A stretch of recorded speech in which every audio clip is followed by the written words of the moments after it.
দর্শক এই মুহূর্তে আমি আসলে রয়েছি না, আসলে জানেন যে যখন নাকি ঘূর্ণিঝড় রেমাল চলছিলেন সেই রাতেই কিন্তু আসলে দেখতে পাচ্ছেন যে একটি আমাদের পিরিজপুর পুরাতন পৌরসভা রোডের যে সর্দার গলি রয়েছেন সেই সর্দার গলিতে কিন্তু একটি ভয়াবহ অগ্নিকাণ্ডের ঘটনা ঘটেছেন। এখানে আমি আপনাদেরকে স্ক্রিনে দেখাতে চাই যে আসলে এখানে কিছু গুডাউন রয়েছিলেন, যে আসলে খাবারের পণ্যের কিছু দোকানের গুডাউন রয়েছিল। দেখতে পাচ্ছেন যে টোস্ট, এবং এখানে দেখতে পাচ্ছেন যে আসলে কিছু রঙের দোকান। এখনও কিন্তু আসলে 7-8 ঘন্টা কিন্তু হয়ে গেছে আসলে আগুন লাগার, এখনও কিন্তু ধোঁয়া বের হচ্ছে। তো একদিকে বন্যা, অন্যদিকে আসলে আগুন।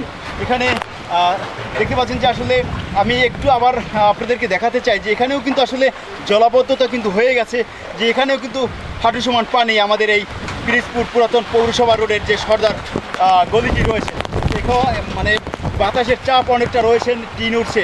আমি একটু আপনাদেরকে দেখাতে চাই যে এখানে একটি চালের গোডাউন রয়েছিল। আসলে একটু যদি আমি আপনাদেরকে দেখাতে চাই যে চালগুলো পুড়ে কি অবস্থা, একটু দর্শক আমি স্ক্রিনে দেখতে পাচ্ছেন বৃষ্টি হচ্ছে, তারপরও রিক্সের ভিতরে দেখাতে চাই যে আসলে চালগুলো আসলে ভাতে রূপান্তরিত হয়ে গেছে। একদিকে বৃষ্টি আর একদিকে আগুন।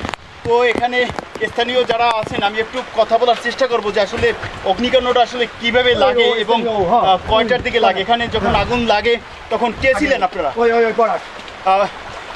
পরাগ, একটু বলবেন আসলে অগ্নিকাণ্ডটা আসলে কখন লাগে এবং কিভাবে আসলে অগ্নিকাণ্ডটা লাগে বলে মনে করছেন?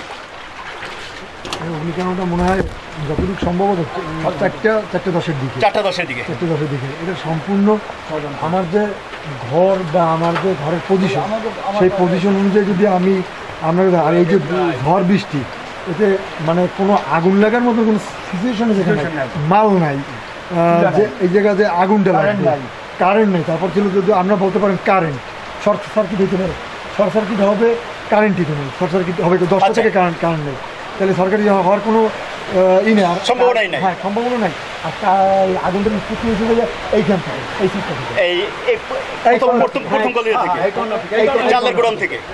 কোনার গোডাউনটা থেকে, এই কোনার থেকে। আমি যখন নিজেও বেরোয় যাই তখন থেকে এই আগুনটা ভাবরই ওদিকে যায়। আচ্ছা, তো আসলে আপনারা কি ধারণা করছেন ক্ষয়ক্ষতির পরিমাণ? আসলে আপনাদের ভাড়াটিয়া যারা আছে আসলে কিরকম ক্ষয়ক্ষতির পরিমাণ হয়েছে? আমরা যে আমাদের ঘর পড়ছে 6টা ঘর পড়ছে। 6টা ঘর। আমার পড়ছে 4টা। আমার চাচার 2টা। আমার আরেক চাচার এক রুম।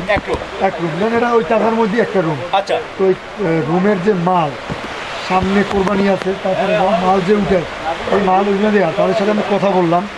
এই কথা বললে আমার যা মনে হইতেছে মিনিমাম 5 কোটি টাকার ঊর্ধ্বে।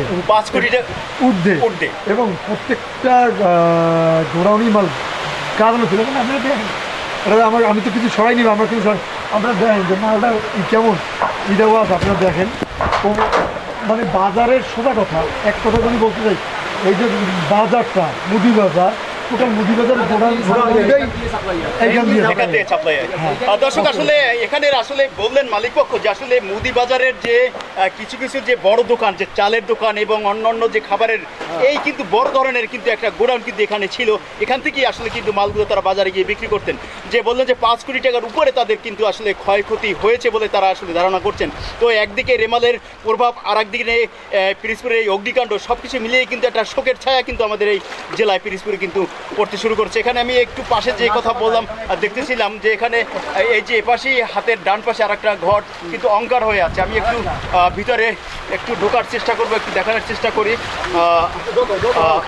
এখানে আমি আরেকটু কথা বলবো যে দেখছি একটু আসলে এখানে আরেকটু আমি আসি যে ভাই কি অবস্থা? এটা অবস্থা খুবই খারাপ। এটা পুরা রুটি তাও পুরা কাঠ হয়ে গেছে। রুটি? হ্যাঁ, রুটি পুরা কাঠ হয়ে গেছে, টোস্ট কাঠ হয়ে গেছে, হাই স্পিড ফ্যানটা পর্যন্ত পুরো গলে গেছে। এই যে আর এখনো ধোঁয়া বেরোইতেছে ভিতর থেকে। দর্শক আসলে যে কথা বললেন যে আসলে সব কিছু পুরো অঙ্গার হয়ে গেছে। আসলে এখানে খাবারের যে গোডাউনগুলো রয়েছিলেন, চানাচুর, টোস্ট, রুটি, এখানে যত ধরনের ছিলেন, এবং এখানে কিন্তু একটি কেমিক্যালেরও ছিলেন, যে রঙের কিন্তু একটি ছিলেন। আমি আবার একটু ভিতরে ঢোকার চেষ্টা করব। এখানে কি ঘরে কি কেউ ছিলেন? এটাও গোডাউন ছিল? এটাও গোডাউন। আমি দর্শক একটু গোডাউনের মধ্যে ঢোকার চেষ্টা করবো। সম্ভবত এখানে কোম্পানির কেউ হয়তো থাকতেও পারে। একটু কথা বলার চেষ্টা করবো, যেহেতু এখানে দেখতে পাচ্ছেন সবই আসলে আপনারা জানেন যে যখন অগ্নিকাণ্ড হয় তখন কিন্তু আসলে কিছুই থাকে না, আসলে পুরো কিন্তু সব ছাই হয়ে যায়। সেই ছাইয়ের ভিতরে হয়তো কিছু খোঁজার চেষ্টা তারা কিন্তু করছেন। আমি একটু যদি আপনাদেরকে দেখানোর চেষ্টা করি যে এখানে যে সম্ভবত ফ্যানের যে গোডাউন ছিল, সম্ভবত যেটা আমরা স্ক্রিনে দেখছি ফ্যানের গোডাউন, এই যে এমইপি মালের গোডাউন, একটু টেলিকমের মালের গোডাউন, একটু এই বস্তুটা একটু সরাবেন একটু দেখি। দর্শক এখানে দেখছেন যে ফ্যানের যে গোডাউন ছিল এমইপি মালের গোডাউন, প্রত্যেকটা ফ্যান কিন্তু পুরো চাই। এখানে আপনার কোম্পানির লোক সম্ভবত আছে, আমি একটু কথা বলার চেষ্টা করবো। আসলে কোন কোম্পানির আসলে গোডাউনটা এটা রয়েছে? আসসালামু আলাইকুম রহমতুল্লাহ। পিরোজপুর সদর পুরাতন পৌরসভা রোডের এখানে গোডাউন একাধিক কোম্পানিরই আছে, অনেক মুদি মনোহারি, ইলেকট্রিক এবং বিভিন্ন গোডাউন এখানে, যা মানে আমি বলতেও পারবো না, সব রঙের গোডাউন, কেমিক্যালের গোডাউন। তো বিশেষ করে আমি যেখানে দাঁড়ানো এখানে হলো আপনার টেলিকম, আজিজুল ইসলাম সাগর ভাইয়ের টেলিকমের দোকানের যে গোডাউনের মালামাল সব একটা গোডাউনে ভরা, এবং এমইপি কোম্পানির যে ইলেকট্রিক পণ্য, গ্যাং সিরিজ, ফ্যান, কেবলস এবং ওই যে ব্রেকার, বিভিন্ন ধরনের অ্যাক্সেসরিজ প্রোডাক্ট এখানে সম্পূর্ণই এই গোডাউনের ভিতর জমানো ছিল। আমরা ভাবতেও পারিনি যে এরকমের একটা দুর্ঘটনা ঘটে। এখানে কত টাকার মানে সম্পদ থাকতে পারে? প্রায় 30 থেকে 32 লাখ টাকার মাল এখানে জমানো ছিল, এখানে জমানো। দর্শক আসলে শুনলেন 30 থেকে 32 লাখ টাকার কিন্তু এখানে ইলেকট্রিক পণ্য কিন্তু এই গোডাউনে ছিল।